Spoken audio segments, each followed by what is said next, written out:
So the MCU is back, and it's not just because the Marvels was good, because it wasn't, or because the Loki Season Finale was amazing, because it was. Look, we've been waiting for Marvel to give us something as a signal that we are shifting away from the Phase 4 and early Phase 5 type of movies. And look, hear me out, November 9, 2023 needs to be remembered in Marvel history as the day that they turned everything all around. Look, this entire video is going to be spoiler free, but in order for you to understand where I'm coming from, this has to start with the Marvels. Like I said, by all means, this was not a good movie at all. I myself would give it like a 5 or a 6 out of 10. But with that being said, this movie is definitely better than Thor 4 and is to me better than Ant-Man 3. Now, I know some people out there actually like Ant-Man 3, so that can be debatable for you, but I feel like for the mass majority of folks who are not fans of Ant-Man 3, they would say this movie is better than that. Meaning, it's an okay movie. It's not good. So with that being said, why am I saying this is a signal that things are coming back? The only thing that made this movie okay, the only thing that made this movie not as bad as Quantumania or Thor 4 is the fact that you felt the Marvel MCU presence in this movie. Here's what I mean. In phases 1 through 3, there were a plethora of bad movies like Thor 2, Ant-Man, or Guardians of the Galaxy 2. And of course, there were some other worse movies, but I wanted to point those two out because despite those movies being bad, they are definitely more palatable and more valuable to nerds because of just the MCU formula and how it works out. So when I came out of the movies after watching the Marvels trying to figure out like why did this movie, which is so just bad on a film level, why this movie doesn't feel as bad, why did I actually have fun? It's simply because it felt like a phase 1 through 3 miss. Meaning that, yeah, the quality might be bad, but at the end of the day, it felt like an MCU movie. And it makes me think about something that James Gunn said a while back about Kevin Feige and how he's seen him do things, right? He said that he's seen Kevin Feige do things like take a terrible movie and make it okay. Take an okay movie and make it good. Take a good movie and make it great.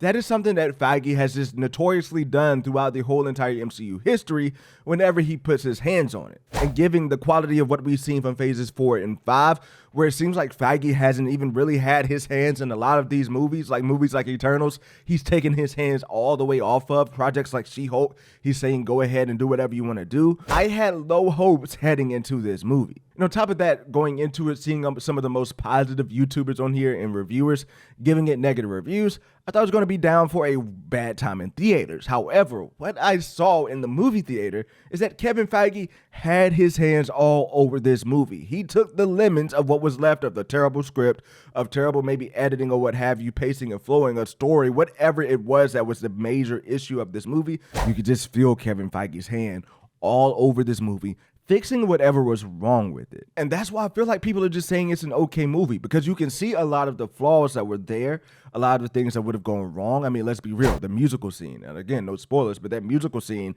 could have absolutely killed this movie. And I feel like Kevin Feige put his hands in and cut that thing short, right?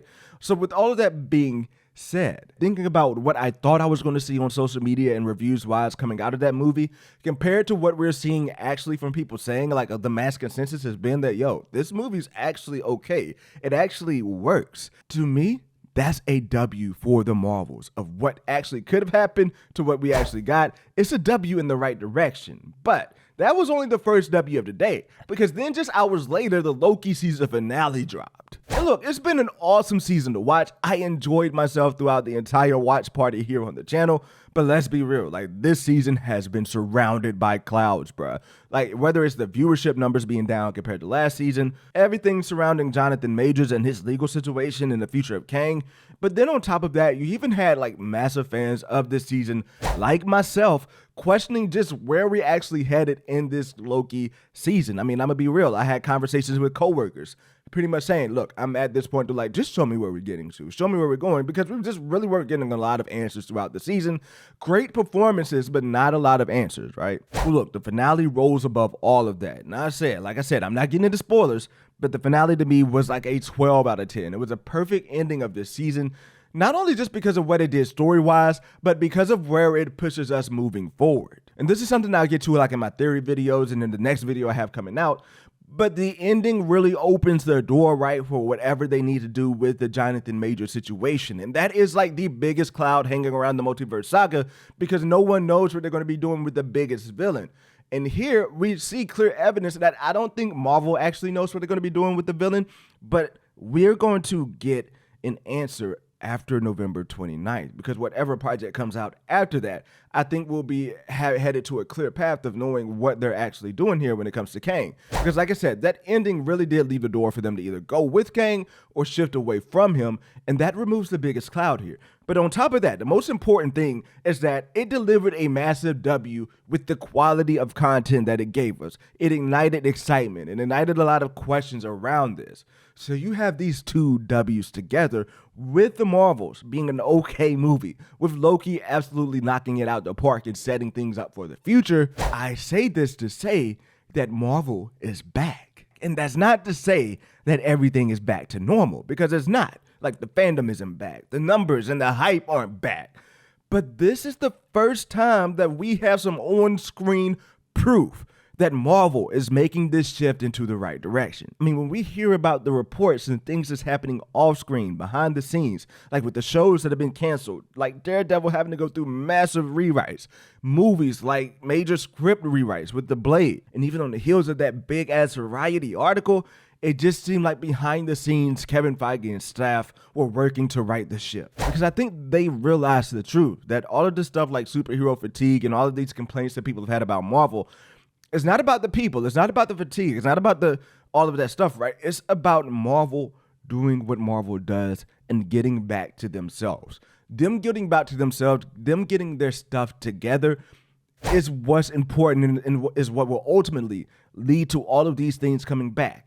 You can't get the fandom back. You can't get the numbers back, the hype back, without getting what started it all back in the first place. And that is what made Marvel them. That is giving us a good time in the movie theaters. Look, a lot of the movies that came out in phase 1 and 3, well, let me not say that. A few movies in phases 1 through 3 were not good movies on itself. But because they were Marvel, because it was the MCU formula, we had a great time experiencing movies that otherwise, say it was in DC or say it was in Star Wars, that level of quality, we would not have had a good time because it's just not Marvel. So the fact that they're getting back to this, the fact that Kevin Feige is putting his hands all over everything now, is a signal to me that they're getting back to themselves. Look, the work done to save the Marvels, the reworking on the end of Loki to give us a great ending and to open up the door for them to handle the Kang the Conqueror character after Jonathan Majors' trial. It's just a signal to me that we're headed in the right direction. And this is like the first step, the pivotal moment. Like I said, the day in history where this thing changes and we're heading up the elevator towards a great Secret War saga. But look, like I said, we're not back out of the woods yet. The fandom isn't back, the hype isn't back, but I think we're headed right to where we need to be. So with that being said, stick with your boy, hang with your boy. I got some theory videos coming out, going to be going into what the ending of Loki actually means, not just for Kang, but the entire MCU. So you want to make sure you subscribe, hit the notification bell, and I will see you in the next video.